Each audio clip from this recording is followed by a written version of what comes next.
Shalom, Bapak, Ibu, saudara-saudari yang kasih Tuhan. Kembali pagi hari ini kita mau masuk dalam ibadah online. Mari kita tinggalkan segala kesibukan. Kita menyiapkan hati kita untuk memuji dan menyembah Tuhan serta mendengar firman Tuhan. Kita masuk dalam doa untuk memulai ibadah pagi hari ini. Bapa Surgawi, kami berterima kasih Tuhan buat kasih setia-Mu dalam kehidupan kami. Kalau pagi hari ini kami boleh datang untuk sujud memuji dan menyembah-Mu, itu adalah satu bukti atas pemeliharaan dan perlindungan-Mu pada kami Tuhan. Mari Tuhan, urapi segenap pelayan-pelayan-Mu Tuhan. Kami tahu kalau bukan Engkau yang melayakkan kami tidak layak untuk menghampiri-Mu Tuhan. Mari Tuhan, taruh urapan-Mu Tuhan atas hamba-hamba-Mu ini Tuhan. Biar pelayanan kami boleh menyenangkan hati-Mu Tuhan.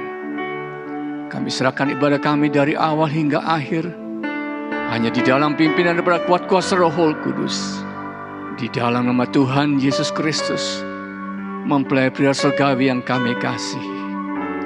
Mari saudara-saudaraku yang siap untuk memuji dan menyembah Tuhan, katakan amin. Haleluya.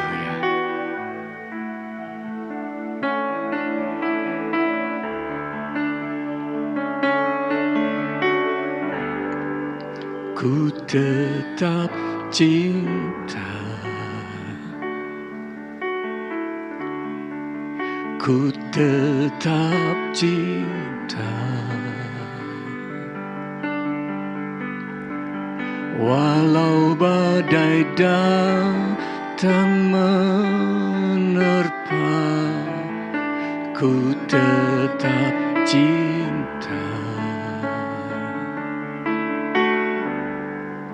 Ku tetap setia, ku tetap setia,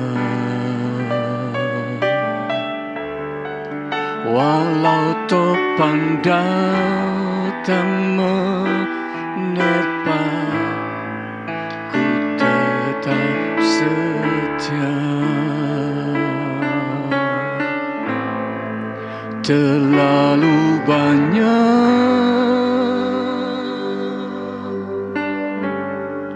yang Tuhan telah beri,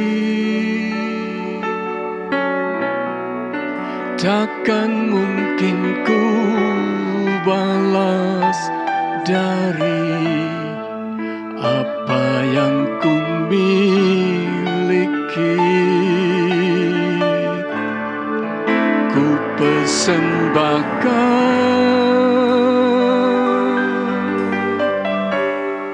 seluruh hidupku,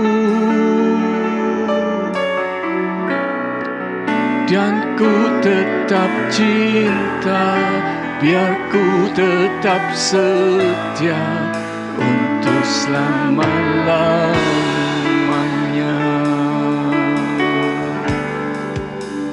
Tetap cinta, ku tetap cinta, walau badai datang menerpa, ku tetap cinta. Ku tetap setia, ku tetap setia, walau taufan datang menerpa, ku tetap setia.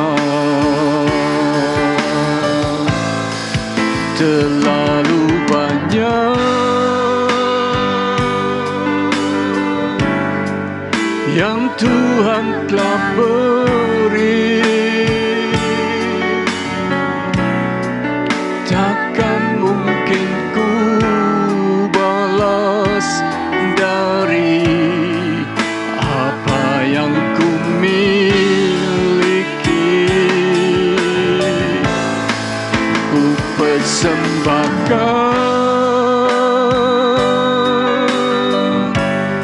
seluruh hidupku,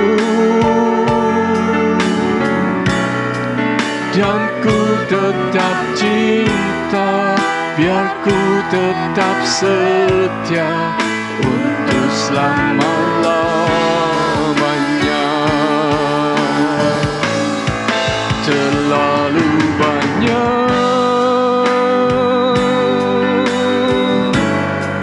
yang Tuhan telah beri,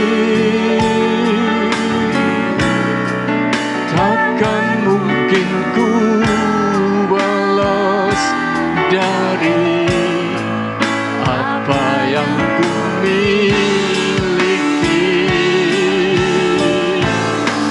Ku persembahkan seluruh hidupku, dan ku tetap cinta, dan ku tetap setia sampai selama-lamanya. Dan ku tetap cinta, biar ku tetap setia sampai selama-lamanya. Dan ku tetap cinta, biar ku tetap setia untuk selama-lamanya. Mari kita sembah Dia.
Sepanjang umur hidup kami, Engkau tidak pernah meninggalkan kami.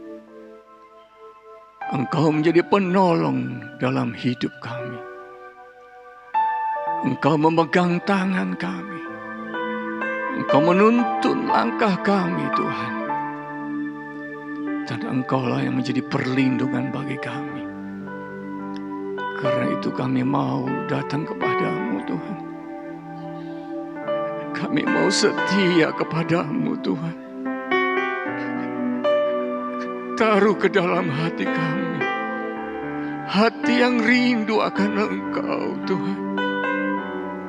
Hati yang ingin akan Engkau lebih dari segala perkara yang lain.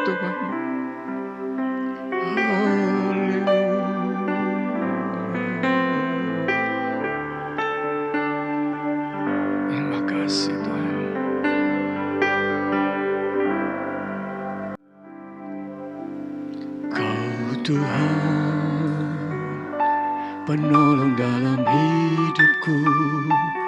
Ku percaya hanya kepadamu. Kau pegang tanganku dan tuntun langkahku. Yesus, kau perlindunganku.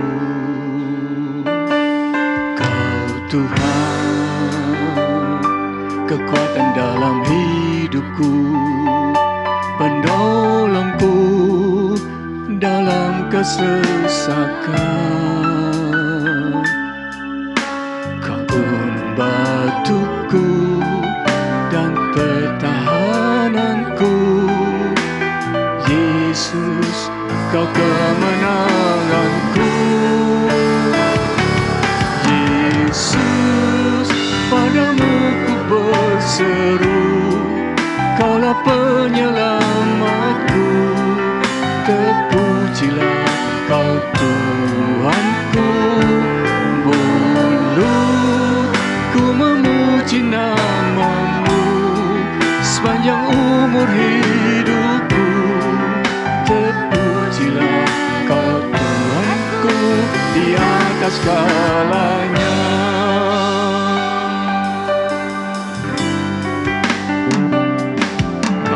Tuhan, penolong dalam hidupku. Ku percaya hanya kepadamu. Kau pegang tanganku dan tuntun langkahku. Yesus, Kau perlindunganku. Kau Tuhan, kekuatan dalam hidupku, penolongku dalam kesesakan. Kau gunung batuku dan pertahananku. Yesus, Kau kemenanganku. Yesus, padamu ku berseru, Kaulah penyelamatku. Terpujilah Kau Tuhanku. Mulut ku memuji nama-Mu sepanjang umur hidupku. Terpujilah Kau Tuhanku di atas segalanya. Ku berseru, Kaulah penyelamatku. Terpujilah Kau Tuhanku. Mulut ku memuji nama-Mu sepanjang umur hidupku. Terpujilah Kau Tuhanku di atas segalanya. Padamu ku berseru, Kaulah penyelamatku. Terpujilah Kau Tuhanku. Mulut ku memuji nama-Mu sepanjang umur hidupku. Terpujilah Kau Tuhanku di atas segalanya. Mulut ku memuji nama-Mu sepanjang umur hidupku. Terpujilah Kau Tuhanku di atas segalanya. Mulut ku memuji nama-Mu sepanjang umur hidupku. Terpujilah Kau Tuhanku di atas segalanya.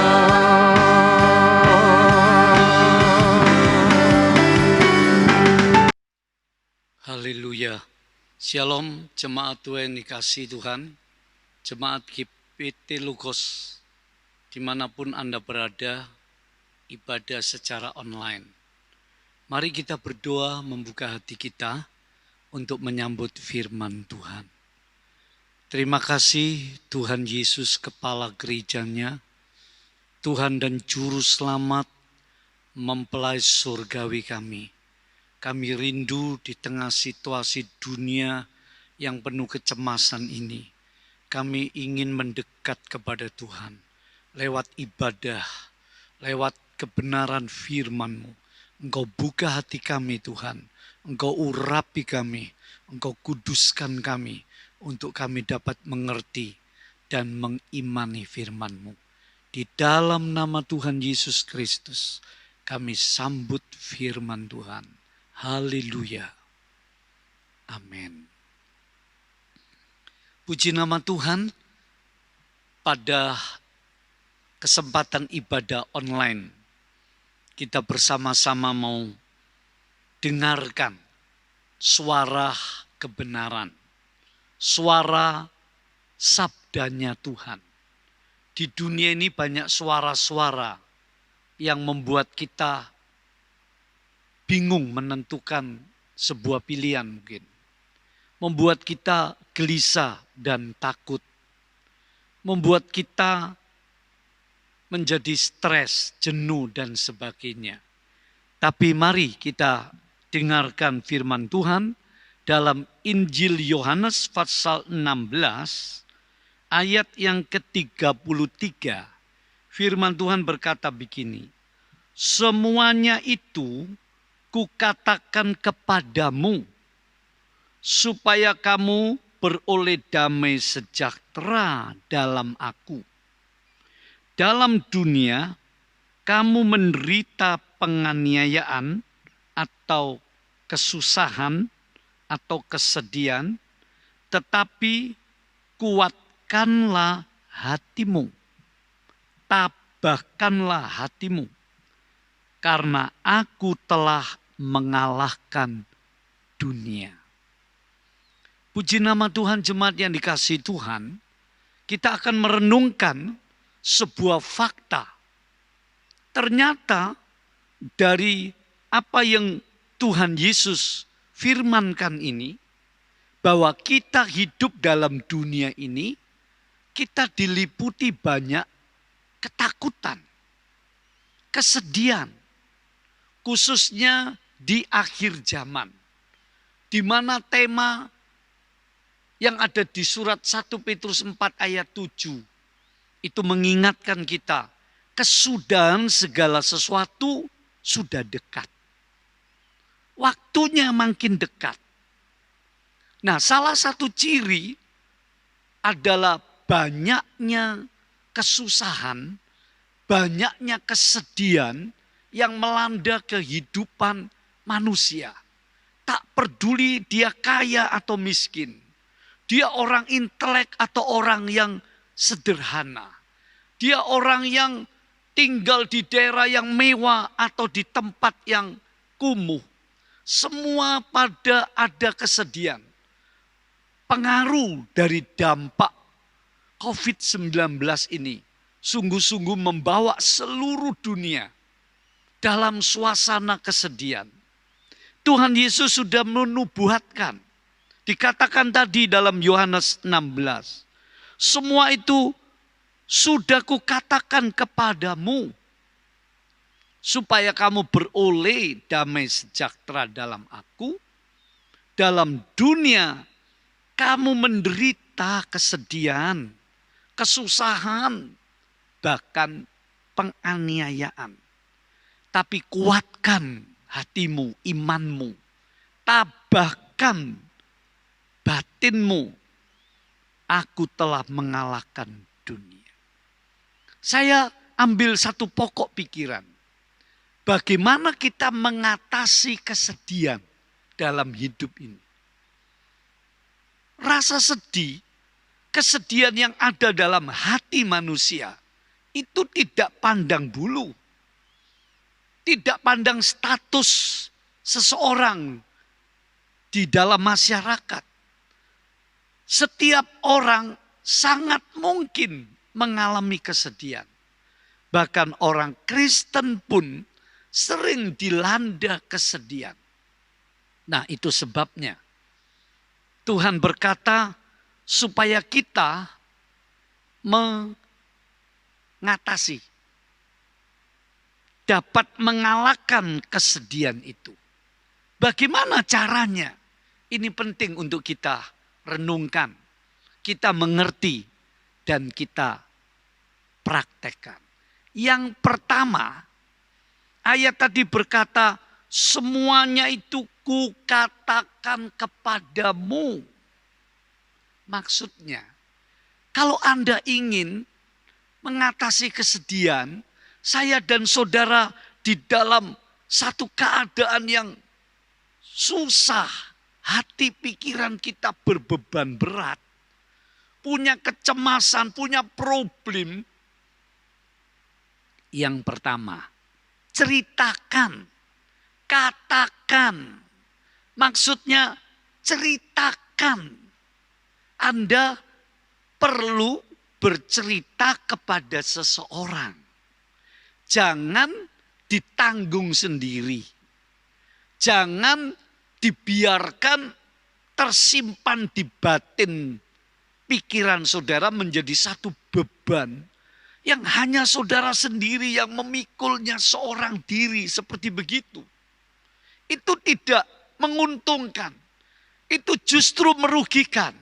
Banyak kali kita lupa. Kita hanyut dalam kesedihan kita. Bahkan kita jadi putus asa. Atau kita marah-marah. Atau kita menyalahkan kondisi. Atau kita menyalahkan orang lain.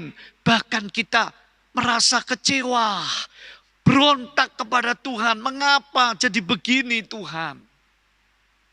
Tapi ayat tadi memberi kita pengertian.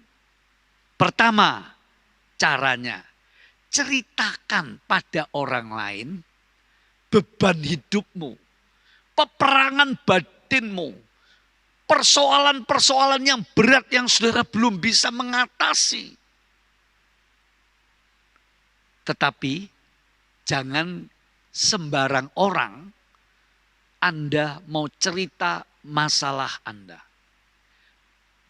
Ceritakan kesedihanmu kepada orang yang Anda percayai. Entah itu orang tua, entah itu anak, entah itu teman hidup, entah itu bapak ibu pendeta, gembala saudara, atau saudara seiman yang rohaninya sudah lebih dewasa, yang berwawasan luas, yang bijak. Ceritakan kepada orang lain yang Anda bisa percayai, di mana orang itu tidak akan menggosip saudara, tidak akan menghakimi saudara, tidak akan membuat saudara terpojok atau menyalahkan saudara melulu. Anda bisa berkata, dengarkan isi hatiku. Aku mau cerita kesedihanku, masalahku. Semoga Anda mau mendengar. Mungkin Anda bisa memberi saran-saran yang saya tidak pernah pikirkan. Saudara bisa berkata begitu. Singkatnya, Anda harus mau menceritakan, membagi bebanmu. Jangan diatasi, dipikul sendiri. Bahasa Jawanya ngomong begini. Keluarkan unek-unekmu. Ceritakan, cerita-no. Unek-unek hatimu. Nah, bahasa yang lain, yang lebih halus, yang lebih umum. Curhat. Bisa curhat. Ini salah satu cara.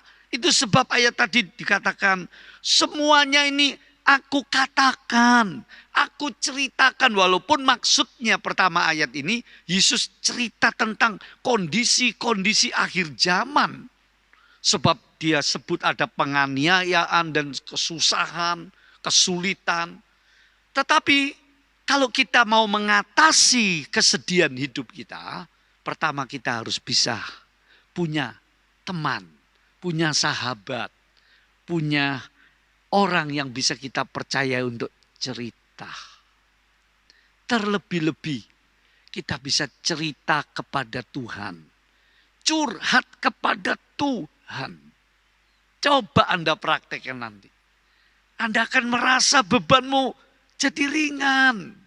Bebanmu mulai berkurang, kesedihanmu mulai sangat-sangat diringankan. Karena Anda sudah berhasil menceritakan apa yang menjadi beban, keruwetan dalam pikiran dan hatimu. Banyak orang malu. Banyak orang menjadi takut menceritakan masalahnya. Memang agak sulit cari orang yang dapat dipercaya. Itu sebab selain teman yang baik, keluarga yang baik, nomor satu, kita curhat kepada Tuhan. Di Alkitab 1 Samuel diceritakan seorang wanita, dia mengalami kesulitan, disakiti hatinya, ditekan oleh keadaan, di mana ia mandul, di mana ia punya problem rumah tangga, di mana ia merasa harga dirinya hancur dan masih setumpuk kesedihan yang melanda hidupnya. Suatu saat dia pergi ke bait Allah di Shilo. Di situ ia cerita sama Tuhan. Dia curhat, dia ceritakan semua. Singkat cerita, Imam Eli yang tadinya jarang bernubuat, tiba-tiba roh Allah turun dan bernubuat. Ibu, tahun depan engkau akan menggendong anak. Kesedihanmu akan berubah jadi tari-tarian. Saudara lihat, kalau seseorang bisa cerita kesusahannya, kesedihannya, itu ada kelegaan. Bahkan ada mujizat. Kalau kita cerita kepada Tuhan. Kedua, bagaimana kita mengatasi kesedihan? Kalau saudara dan saya dalam kesedihan, ingatlah bahwa dunia ini bukan Firdaus. Hidup di dunia ini bukan tempat yang penuh dengan kegirangan terus-menerus. Lihatlah situasi sekarang di seluruh dunia. Orang pada dicekam ketakutan akan kematian. Kemacetan ekonomi. Kondisi-kondisi gara-gara virus corona. Itu salah satu. Belum hal-hal lain yang mungkin saja bisa terjadi. Walaupun kita mengharapkan jangan terjadi. Mari saudara kita sadari. Dunia ini sungguh lembah air mata. Di dalam dunia ini seluruh dunia sedang dilanda kesedihan. Jadi kalau kita menyadari dunia ini bukan Firdaus. Kita di dunia ini cuma sementara numpang. Semua yang kita punya, semua yang kita rasakan sampai nafas hidup, waktu, harta, bakat, kesempatan dalam hidup, kekayaan, prestasi, kesehatan, apapun itu, kita cuma pinjam pada Tuhan.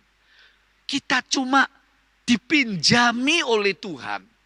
Kita bukan pemilik. Kita cuma pinjam. Untuk kita nikmati. Untuk kita kelola. Untuk kita buat bagi kemuliaan namanya. Untuk bermanfaat. Memberkati orang lain. Jadi kalau kita menyadari cara yang kedua mengatasi kesedihan. Yaitu dengan menyadari hidup di dunia ini begini. Masih banyak orang yang lebih susah dari kesusahan kita. Maka kesedihan saudara paling tidak jauh berkurang. Yang ketiga, supaya kita dapat mengatasi kesedihan, coba Anda ingat hal-hal yang baik yang pernah Anda terima. Hal-hal baik yang pernah Anda rasakan berkat-berkat Tuhan. Pertolongan Tuhan, rezeki, keberuntungan, masa-masa yang silam yang pernah Anda nikmati. Itu cara mengatasi sekaligus Anda perlu memanfaatkan, merenung, berdoa, ya beriman, berkreatif, berusaha, memikirkan dengan baik bagaimana menarik, manfaat sebesar-besarnya dari suatu hal yang buruk. Dari suatu masalah yang sedang saudara alami yang menyedihkan, yang menyusahkan.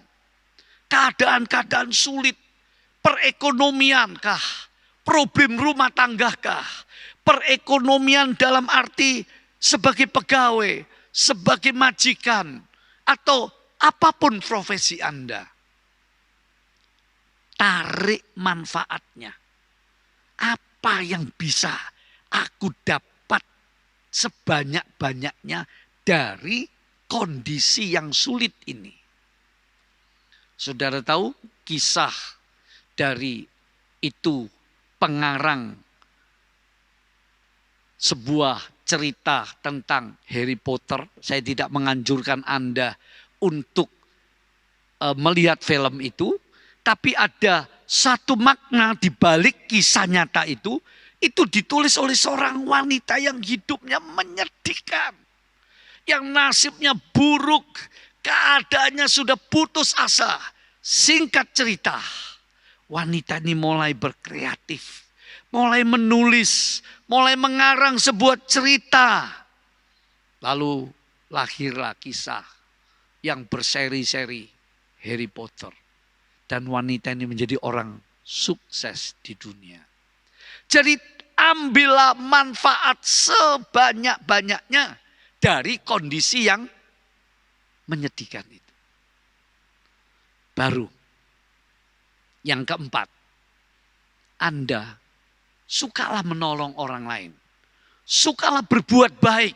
Sekalipun Anda dalam kesusahan, dalam kesedihan, sukalah menolong. Di Alkitab ada cerita janda Sarfat. Sekalipun dalam kelaparan, ekonomi ancur-ancuran waktu itu. Musim kemarau bertahun-tahun. Banyak orang mati. Banyak kesedihan. Tapi Nabi Elia berkata kepada janda Sarfat ini, ayo kamu persembahkan. Berbuatlah baik. Berikan aku apam dulu. Buatkan aku. Aku lapar. Aku seorang nabi. Saudara, singkat cerita dalam kitab suci perjanjian lama. Janda yang kelaparan, esok kemungkinan besar dia mesti mati bersama anak-anaknya. Tetapi karena dia menolong orang lain, dia berbuat kebaikan. Kitab suci mencatat sampai masa kemarau itu berakhir. Kelaparan itu berakhir. Tuhan memelihara janda Sarfat ini.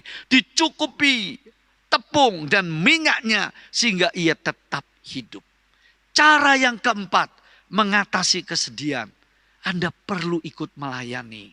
Anda perlu ikut sebuah kegiatan yang bersifat menolong orang lain, menghibur orang lain, dan seterusnya. Akhirnya, untuk mengatasi kesedihan, Alkitab berkata, supaya kita bersuka cita di dalam Tuhan. Ini prinsip. Alkitab mempunyai prinsip yang seringkali terbalik dengan dunia. Kalau dunia dalam masa kesulitan, kita perlu untuk menghemat sehemat-hematnya. Tidak salah. Tapi ada kalanya Roh Tuhan memimpin anak-anak Tuhan dalam kesulitan. Dia menabur. Orang yang menabur dengan berlinang air mata, Mazmur 126. Kelak ia akan menuai dengan bersorak. Artinya, dilawan. Ada suatu perlawanan yang kontradiktif. Ketika dalam kemiskinan, dia memberi. Ketika dalam kesakitan, dia berkata, aku kuat, aku sehat. Kita dalam kelemahan, berkata, aku menang, aku bisa. Ketika dalam kesedihan, kita bersuka cita. Tapi ada dasarnya sukacita. Sebagai ayat terakhir, Rom 8 ayat 18 mengatakan, penderitaan yang kita alami sekarang ini, di akhir zaman ini, dampaknya anak-anak Tuhan juga ikut kena. Gereja Tuhan ikut kena. Seluruh dunia ikut kena. Kita perlu bersabar sampai Tuhan datang. Kita perlu bertabah hati seperti khotbah Yesus dalam Yohanes 16 ayat 33 tadi. Tetapi kita perlu tahu. Rom 8 ayat 18. Penderitaan yang kamu alami sekarang tidak sebanding dengan kemuliaan yang akan dinyatakan, yang akan kamu terima. Dengan kita memandang kepada janji Tuhan yang penuh kepastian, kepada pengharapan yang agung mulia. Tak lama lagi Tuhan Yesus akan datang kembali ke bumi ini. Dia akan mengakhiri segala penderitaan umat manusia. Nah, dengan cara ini, saudara, kesedihanmu akan berganti dengan pengharapan. Dan di mana orang ada pengharapan, kesedihan itu makin mengecil. Kesedihan itu makin terasa ringan. Kalau saudara berdoa dengan penuh pengharapan, mengandalkan Tuhan, saudara punya pengharapan di bumi ini sampai kehidupan yang akan datang bersama Kristus dalam kerajaannya, dalam kemuliaannya. Maka kesedihan saudara bisa berganti dengan sukacita. Itu yang dimaksud oleh Paulus dalam Roma 12 ayat 12. Bersukacitalah kamu dalam pengharapan. Bersabarlah dalam kesesakan. Bertekunlah dalam doa. Kiranya firman Tuhan ini menolong kita semua yang hari-hari ini gampang dilanda kesedihan, ketakutan, kecemasan, kegelisahan. Ayo kita renungkan poin demi poin tadi.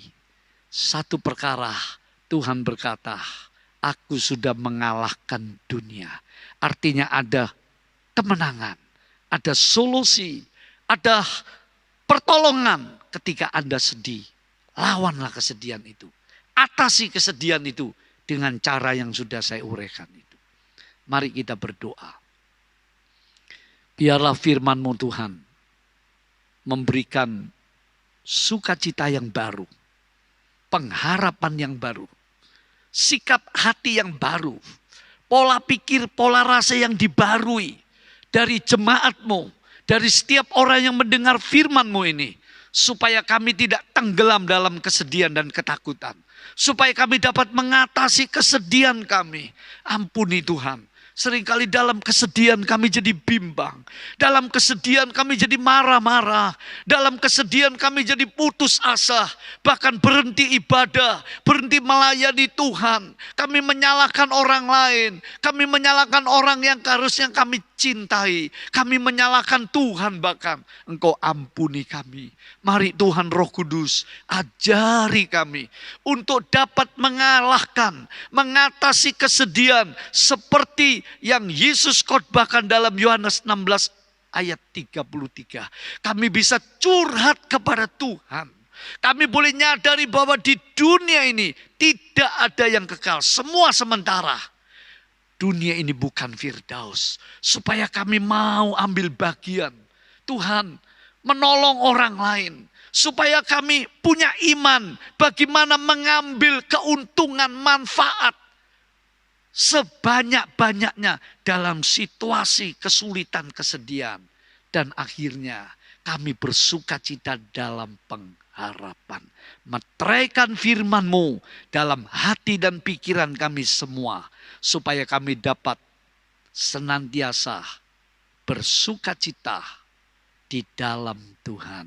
Puji nama Tuhan.